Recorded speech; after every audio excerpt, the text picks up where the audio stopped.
Assalamualaikum warahmatullahi wabarakatuh. Nama saya Iqbal Akbar Faris dari kelas akuntansi 201 ingin mempresentasikan national income atau pendapatan nasional.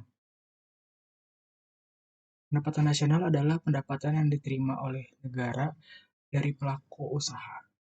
Tujuannya menghitung pertumbuhan ekonomi, menghitung barang dan jasa yang dihasilkan, dan alat pembanding pertumbuhan ekonomi. Manfaat pendapatan nasional. Yang pertama adalah menjadi dasar rancangan kebijakan pemerintah. Dengan adanya pendapatan nasional, pemerintah dapat merancang kebijakan apa yang tepat untuk diterapkan dalam suatu negara, dengan mengukur tingkat perekonomian di negaranya, serta dapat mengevaluasi kebijakan yang sudah ada agar dapat ditingkatkan. Yang kedua, mengetahui dan mengkaji bentuk perekonomian. Dalam data yang didapatkan pada pendapatan nasional, pemerintah dapat menggolongkan bentuk atau struktur perekonomian negaranya, apakah negara jasa, industri, ataupun agraris. Yang ketiga adalah menentukan sektor yang paling berpengaruh terhadap perekonomian. Dalam pendapatan nasional yang dihitung dapat menentukan kontribusi yang paling besar dalam sektor pertanian, industri, jasa, dan sebagainya. Selanjutnya, mengevaluasi dari perubahan yang terjadi. Pemerintah dapat mengetahui sejauh mana tingkat kemakmuran rakyatnya dan langsung melaksanakan evaluasi terkait data yang didapat dari pendapatan nasional. Selanjutnya, mengukur sejauh mana pendapatan nasional. Pemerintah dapat mengukur apakah di negaranya ada kemunduran atau kemajuan dalam sektor perekonomian dan langsung melaksanakan evaluasi. Faktor-faktor yang mempengaruhi pendapatan nasional. Yang pertama adalah konsumsi dan tabungan. Konsumsi adalah total yang dikeluarkan untuk barang dan jasa dalam suatu perekonomian dalam periode waktu tertentu. Tabungan memiliki pengertian adalah hasil yang tidak dikeluarkan untuk memenuhi konsumsi.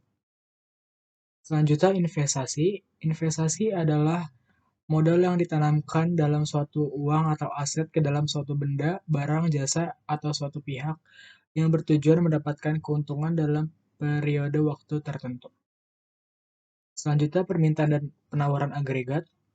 Permintaan agregat adalah suatu permintaan barang atau jasa yang akan dibeli oleh suatu pihak dengan persetujuan harga.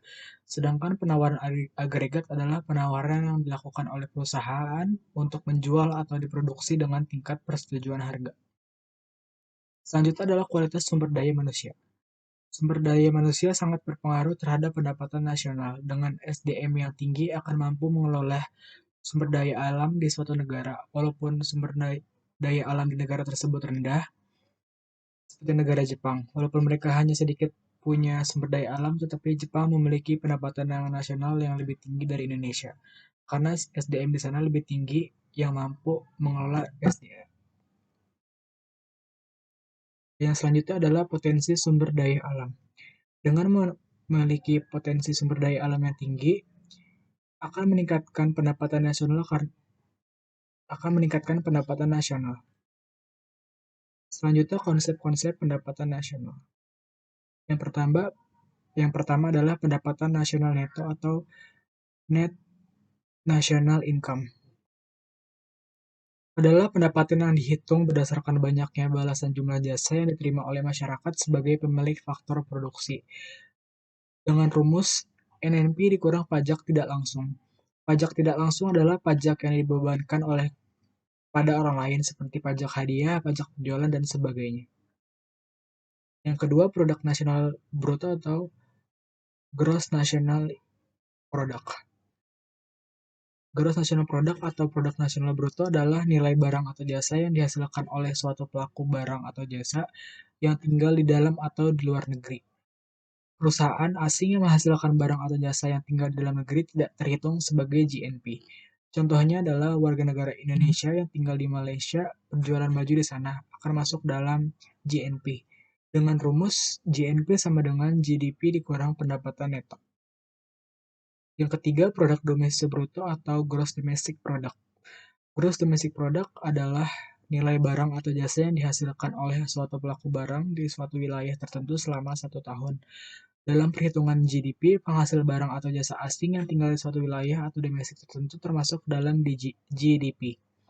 Dengan rumus GDP sama dengan pendapatan masyarakat dalam negeri ditambah pendapatan asing dalam negeri. Yang keempat adalah produk nasional neto atau net national product.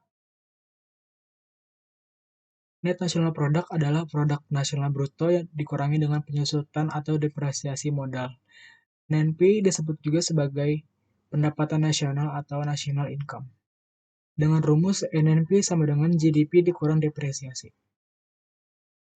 Yang kelima adalah pendapatan pribadi atau personal income. Adalah nilai yang didapatkan dari penghasilan masyarakat dari keterlibatan dalam proses produksi. Dengan rumus personal income sama dengan NNI dikurang pajak perusahaan, dikurang laba, dikurang iuran, ditambah transfer payment. Yang keenam adalah pendapatan yang siap dibelanjakan atau disposable income. Dengan pengertian pendapatan yang siap untuk dibelikan barang atau jasa dan konsumsi yang sisanya menjadi tabungan yang disalurkan melalui investasi dengan rumus disposable income sama dengan personal income dikurangi pajak langsung.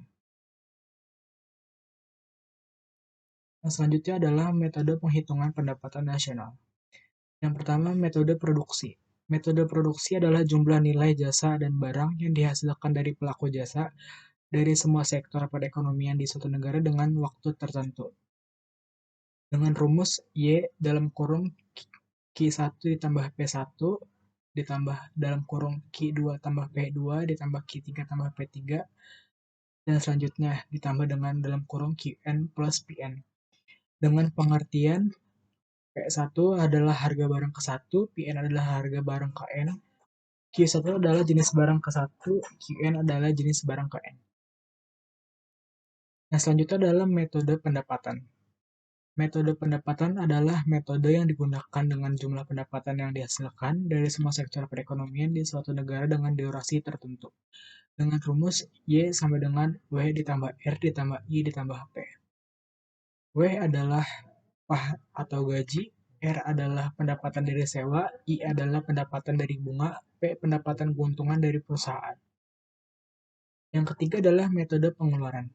Metode pengeluaran adalah metode yang digunakan dengan cara menjumlahkan pengeluaran yang dikeluarkan untuk barang dan jasa dalam suatu negara dengan waktu tertentu dengan rumus Y sama dengan C ditambah G ditambah I ditambah X dalam kurung dikurang M. Dengan rumus Y adalah pendapatan nasional, C atau konsumsi adalah konsumsi rumah tangga, G adalah government atau pengeluaran pemerintah, I investasi, X ekspor, dan M adalah impor. Demikian presentasi dari saya. Assalamualaikum warahmatullahi wabarakatuh.